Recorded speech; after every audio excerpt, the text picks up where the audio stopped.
falo assim, poxa, Deus, eu te obedeci em tudo até agora, e o Senhor me permite passar por isso. E aí talvez a pessoa questiona Deus, questiona a existência de Deus e corre de Deus. Mas tem o outro lado também. As pessoas que entendem que o nosso Deus é o Deus do sobrenatural. E para causas impossíveis, ninguém melhor do que o Deus do impossível. E correm para Deus. Então eu aprendi, nos meus piores momentos, a correr para Deus.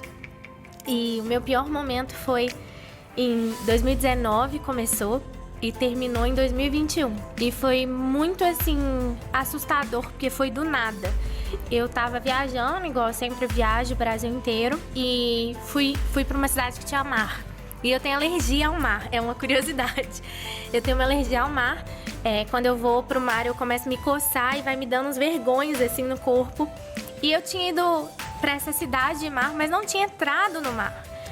E comecei a coçar e tal, estranhei e falei assim, gente, dessa vez minha alergia tá muito forte, porque eu nem entrei no mar. Peguei o avião, quando fui voltar pra casa, eu comecei a coçar muito mesmo, assim, era desesperador. E tomei remédio antialérgico, pensei que ia ficar tudo bem. Quando eu cheguei em casa, fui fazer igual qualquer ser humano decente, fui tomar um banho. E quando eu fui tomar banho, eu tirei a roupa e eu assustei, porque eu tava cheia de hematomas. Parecia que eu tinha sido atropelada. Eu fiz o que qualquer filha ainda solteira faz. Filmei e falei, mãe, o que eu tomo? Mandei o vídeo pra minha mãe. E eu tava super em paz, sabe? Tipo assim, que eu realmente achei que era uma alergia. E nessa hora, minha mãe se desesperou. Ela falou assim, filha, vai pro hospital agora. E aí foi quando o médico finalmente me atendeu. Meu irmão foi pro hospital comigo, meus pais foram voltando de viagem. E aí quando eu fui mostrar pro médico os hematomas já tinham se quadruplicado. E eles nasciam hematomas na frente dos médicos. E o médico nunca tinha visto aquilo. E aí ele, só um minuto que eu vou chamar outro médico. E aí veio esse médico, ele, só um minuto que eu vou chamar outro médico. E começou a chamar um, outro, até que já tinham vindo 15 médicos. E nenhum dos médicos sabiam o que eu tinha. E aí tiraram meu sangue e uma das possibilidades é que eu estivesse com leucemia. Meu pai. E quando tiraram meu sangue, eu vivia uma outra experiência louca. Que, pra quem não sabe, quem tem leucemia, um tipo de câncer, as plaquetas caem. Ficam muito baixas. Já as minhas plaquetas, elas caíam e subiam, e caíam e subiam. Elas mudavam em adrenalina e eu nem sabia que isso era possível. E ali começou uma busca, eu vou encurtar por causa, do nosso tempo, mas ali começou uma busca atrás de uma doença que ninguém sabia que eu tinha. E a gente começou a procurar os melhores médicos que a gente podia. E eu fazia exames, tinha um dia que eu fazia 75 exames. E nada, ninguém sabia o que eu tinha. Eu entendi o que é a paz que excede todo entendimento. Nesse dia eu entendi, nesse período eu entendi. E quando eu comecei a questionar a Deus, por quê? Deus me ensinou a questionar pra quê. Então toda vez que vem uma situação difícil na minha vida, e eu quero questionar a Deus, por quê? Eu mudei a minha pergunta e eu falo, Deus, pra quê? Veio a pior fase, eu fui fazendo exame, nada, e eu fui ficando mais doente. Comecei a tomar corticoide, engordei 14 quilos. E aí, no começo eu não sentia dor, eu só sentia coceira. E aí, nessa fase, eu já sentia muita dor. Eu sentia a dor de colocar um pijama no corpo, porque parecia que era tão inchado que quando alguém fazia assim, não era assim pra mim. Pra mim era como se a pessoa estivesse me batendo mesmo, assim. Todo o meu corpo doía. A única coisa que a gente sabia era que minhas veias estouravam. E não é estourar igual uma varize, é estourar de dar um coágulo de sangue. E que aqueles hematomas que eu tinha não eram hematomas, eram coágulos de sangue. E ninguém sabia o porquê. E nesse vai e vem, médico, uma médica incrível ligou pra gente, hematologista. Eu fui hematologista, reumatologista, dermatologista, tudo que vocês imaginarem, oncologista, a gente foi. E quando chegou nessa médica, ela virou e ela falou assim, Alone Branca, que é o nome dos meus pais, eles falaram assim, Alone Branca, eu acho que a filha de vocês está com uma leucemia tão rara, que os equipamentos de medicina de Minas Gerais não têm condição de detectar, de tão raro. Eu já liguei para São Paulo, o Dr. Celso Arraes, que é o chefe da oncologia do Sírio-Libanês lá, tá esperando por vocês. entra no carro agora, com a roupa que vocês estão, vai para São Paulo, que a junta médica dele está esperando.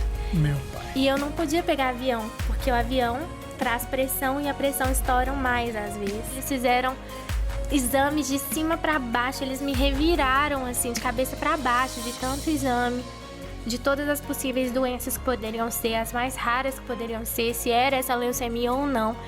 E eu lembro que a gente sentou na mesa dele para finalmente receber o diagnóstico. E ele falou assim: olha, eu tenho uma boa e uma má notícia. A boa notícia é que não é essa leucemia. Sua filha não tem câncer. Mas a má notícia é que a gente não sabe o que ela tem. E ele falou assim: olha, tem coisas que a medicina não é capaz de explicar. Agora, eu me preocuparia muito se a boca dela estivesse sangrando. Como não está, então tá tudo bem. E a outra má notícia aí ele falou assim: vocês têm fazenda? Vocês têm sítio? Alguma coisa? Aí a gente falou assim: temos. Ele falou assim: então, a gente acabou de receber o primeiro paciente com Covid. E sua filha não tem sistema autoimune para pegar nem gripe. Entra dentro do carro agora, com a roupa que vocês estão, e vai até essa fazenda. E não sai de lá enquanto a pandemia não acaba. E com isso tudo a gente foi pra nossa casa, em Lagoa da Prata, que é no interior. E quando chegou lá, minha boca começou a sangrar. Meu pai. Que era o que não podia, né, gente? Sim. Eu fui escovar dente. E aí, quando eu fui escovar dente, começou a jorrar sangue, assim. Quando eu escovar normal, assim, né? E aí, no que eu fiz, assim, com a escova, começou a sair sangue das minhas gengivas. E aí, a gente entrou no carro pra voltar pra Belo Horizonte. Pra procurar outro médico, ou hospital, ou qualquer coisa do tipo. E nisso que a gente foi voltar, o Senhor me deu uma visão. E nessa visão eu via o meu irmão pequenininho no consultório de um médico. E eu via o meu irmão entrando lá, meu pai e minha mãe, e a conversa acontecendo, e eu lia na porta o nome desse médico, Dr. Bernardo Gontijo. E de repente eu acordei da visão e o Espírito Santo falou assim comigo: você tem que ir nesse médico. Por isso que Deus é um Deus tão sobrenatural. Deus é capaz de nos dar uma visão para nos mostrar onde que a gente tem que ir. Não é possível. Você teve uma indicação médica do próprio Senhor. Do próprio Senhor. O Senhor te mostrou num sonho? Foi um sonho ou foi uma visão? Foi uma visão. Foi uma visão. Eu tava dentro do carro, meu pai dirigindo, e eu tive essa visão. Olha e aí só. eu virei pro meu pai e falei assim: pai, quando eu era criança aconteceu isso, contei o caso. Ele falou assim: aconteceu, mas você não tava com a gente. Eu falei assim: Deus falou comigo que a gente tem que ir nesse médico. Só que eu não sabia nem se o médico estava vivo. Eu liguei pra ele não atendia, tava tudo fechado, Covid. E quando eu cheguei lá, ele é um médico de doenças raras. E quando eu cheguei, ele falou assim: olha, Lu, pelo que eu tô vendo, parece ser uma doença muito, muito, muito rara. Mas é muito rara. E a gente vai fazer uma biópsia, já era a minha 4ª biópsia. Falei assim: a gente vai fazer uma biópsia e vamos ver se é. E aí, quando eu fiz, deu pela primeira vez biópsia assertiva. E só que nesse tempo, com tudo isso acontecendo, eu já decidi que eu ia voltar a viver normal. Entendeu? Bem doida, né? Mas eu decidi, eu falei assim: Deus me chamou pra servir pessoas, sabe, Deus me deu um chamado. Eu falei: eu não vou parar, eu vou doente, eu vou na alegria, eu vou na tristeza. Eu falo que servir a Deus, falar assim pra Jesus é igual casamento. Sabe aquele discurso que a gente faz? A gente faz pra Jesus. Quando você aceita Jesus e fala assim pra Jesus, Jesus, eu te aceito na alegria, na tristeza, na doença, na dor, no problema, na hora difícil, na hora fácil. Em todos os momentos eu te aceito, Jesus. Eu vou com você, eu deixo de fazer coisas que me agradam pra fazer o que te agrada. É assim. Vida com Deus é casamento, é decisão. E eu tomei essa decisão. Falei: eu vou voltar a fazer o que Deus me mandou fazer. Eu vou servir. Eu tô doente, mas Deus continua curando. Eu tô com problema, mas Deus resolve os problemas. Porque não tem cura, Deus tem milagre. E no dia que ele foi me dar o diagnóstico, esse médico sentou comigo e ele falou assim: Lu, eu tenho uma boa e uma má notícia. Era sempre assim, boa e má notícia. Aí ele falou assim: a boa notícia é, a gente descobriu o que você tem. E aí ele foi falando o nome da doença, uns 20 nomes que eu nunca consigo decorar de tão grande, porque vai juntando, né, inflamação do não sei o que, não sei o que. Tipo assim, já pegou seu corpo todo. E a má notícia é, não tem cura.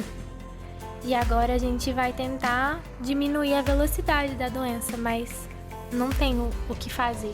E esses hematomas que você tem, que eram muitos, ele falou assim, nunca vão sumir.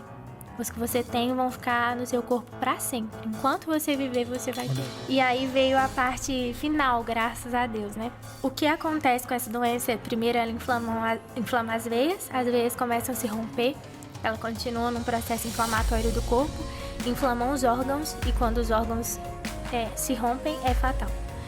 E aí ele falou assim, olha, você é um diamante preto, é raríssimo, raríssimo, raríssimo. Por isso que nenhum dos outros médicos descobriram que você tinha. Porque isso é uma doença que ninguém jamais pesquisa. Acho que foram, se eu não estou enganada, foram 6 casos no Brasil. Ele falou assim, eu vou ter que te dar um remédio que você teria que fazer um teste para tomar ele. Mas a gente não tem tempo pra você fazer esse teste, né? Demora mais ou menos 30 dias o teste. Então eu vou arriscar e eu vou te dar o remédio antes. Aí ele brincou assim, mas não é possível que você é um diamante rosa, porque esse remédio, 0,001% da população é intolerante a ele. Não, você não vai ser um diamante rosa, né? Falei, pode tomar.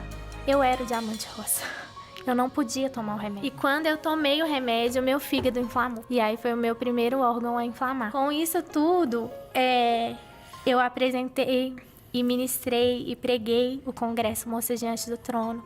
Profetizei cura para muitas jovens, orei por muitas jovens, porque eu entendo que não é porque eu tô doente que Deus não é um Deus que cura. Deus é independente como eu esteja. Ele sempre é. E nesse processo todo eu recebo uma ligação lá de Manaus. E aí eu não tava atendendo as igrejas mais em viagem, uma agenda que tava marcada, né, antes de eu adoecer. E ela falou assim, oi Lu, tudo bem? Eu tô ligando pra... Aí eu pensei, né, cancelar, Covid. Ela falou assim, pra confirmar. Você lembra que teve falta de oxigênio em Manaus, etc, né? Muito. E aí ela me liga, eu tô ligando pra confirmar. E aí eu tava pronta pra falar com ela, né, pastora? Infelizmente eu não vou poder ir e tudo. E aí quando eu fui falar com ela, o Espírito Santo falou assim comigo, você vai. Eu falei, quê?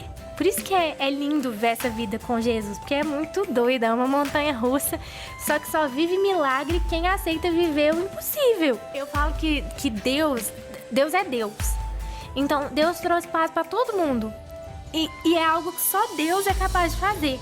Porque num universo normal, meu pai e minha mãe, você sabe, meu pai e minha mãe, eles são muito apegados comigo, são muito carinhosos. Eu acho que jamais numa mente normal eles me deixariam ir. Eles deixaram. E eu liguei pro doutor e eu falei, doutor, como que eu faço pra ir pra Manaus? Ele, não vai. E eu falei, não, doutor, Deus mandou eu ir, como que eu faço? Aí sabe aqueles alienígenas que a gente encontrou no aeroporto? Que com máscara, face shield, não sei o que lá das quantas. Era eu indo pra Manaus. E assim eu fui. Então, dentro de um ano, o médico falou que eu teria lúpus, artrite e artrose, por causa das inflamações. Então, quando eu peguei o voo, eu voltei e todos os meus dedos, assim, descamavam. E doía pra pegar as coisas, sabe? Tipo assim. E eu cheguei em Manaus muito mais roxa do que eu tinha saído de casa. Porque eu tinha viajado. Eu fui com um dos meus músicos que diz ele que não lembra nada da viagem, porque ele só orava pra eu ir e voltar viva. E quando eu cheguei, essa é a parte mais linda. Quando eu cheguei, tinha uma salinha, sala pastoral, assim, né? O pessoal chama de sala VIP, mas eu não gosto desse termo. Aí tinha a sala ali e quando eu entrei, tinha um cara tomando soro na veia. O que eu achei que era soro na veia. E uma enfermeira. E eu falei assim, o senhor passou mal? E esse cara virou e falou assim, não, eu não passei mal, não. Eu tô fazendo minha última sessão de quimioterapia. Eu falei, quê? Ele falou assim, eu não quis deixar de vir. Olha. E eu tenho um câncer terminal. Eu tenho um câncer de 11 centímetros. E eu vim pra cá e eu tô fazendo minha última sessão de quimio. E quando ele falou isso, eu esqueci que eu tava doente. E eu saí correndo, eu ajoelhei nos pés dele e eu comecei a orar. E eu orava e eu falava, Senhor, cura a vida desse homem, Deus, cura a vida desse homem. O Senhor morreu na cruz pelas nossas dores e enfermidades também, Senhor, cura a vida dele. E eu orava por ele e de repente a pastora encostou em mim e ela falou assim, Lu, sua banda já tá lá em cima, os meninos já estão tocando. Eu saí correndo, eu falei assim, você tá curado, você crê? Aí ele, amém. E eu saí correndo e fui ministrar. E quase 99,9% dos congressos eu faço o louvor e a pregação, mas nesse era só o louvor. E aí eu falei assim, eu ministrei, foi um poder, assim, poucas vezes eu senti esse poder do Senhor nessa ministração. Eu acho que literalmente, né, era entre vida e morte ali. Sem dúvida. E quando terminou a minha ministração, eles falam, com vocês o pastor da noite. E entra o cara. Meu pai. O cara, gente, pensa, a ministra do louvor tava doente e o pastor tava morrendo de câncer. Muita luta, meu pai. E aí nisso, ele vira e fala assim, ó, tem 11 anos que eu luto contra o câncer e eu já tô no estágio terminal, mas enquanto eu viver, eu vou fazer o que Deus me chamou pra fazer. E ele começou a pregar e eu lembro que eu falei, nossa, 11 anos que as pessoas oram por ele, quem sou eu? Saímos de lá, eu voltei, né, pro lugar onde eu tava e quando eu fui tomar banho, assim como no começo desse testemunho, eu tirei a roupa e eu não tinha mais nenhum hematoma. Enquanto eu orava para que outra pessoa fosse curada, Deus me curou. E o mais lindo, pastor, é que quando eu voltei, eu liguei pro meu médico, eu falei assim, doutor, eu fui curada. E ele falou assim, olha, não tem como, você tá tomando seus antidepressivos? Ele tinha me dado pra eu entender a situação. Eu falei, não tô, porque eu não tô precisando disso. E eu não sou contra quem toma, não mesmo, Claro. mas eu tava tranquila com a situação. Eu falei assim, eu fui curada. Ele falou, não tem jeito de você ter sido curada, isso é uma doença que não tem cura. Eu falei, quando eu voltar, você vai me ver, eu fui curada. E quando eu voltei, ele e os 15 médicos atestaram que eu fui a primeira pessoa a ser curada dessa doença. E eles falam, né, que doenças que são autoimunes, como a que eu tive, elas não podem ser consideradas cura antes de 5 anos. Sim. Elas precisam ser chamadas de remissão. Mas o próprio médico disse, no seu caso, Lu, só pode ser uma cura mesmo, você tem uma fé muito grande, porque mesmo que houvesse uma remissão, seria impossível os hematomas sumirem. E, para finalizar, nesse dia que eu recebi o atestado de cura, eu tava lançando a música Tudo é Possível, que foi a música da história, e eu recebo um WhatsApp. E esse WhatsApp falava assim, oi Lu, tudo bem? É o pastor que ministrou com você em Manaus. A pastora Luciana, que era a pastora que nos convidou, me passou seu número e eu queria que você visse esse documento que eu tô te mandando. E quando eu abri o documento, falava assim, e nenhuma célula cancerígena se encontra mais presente. Meu! Esse é o nosso Deus.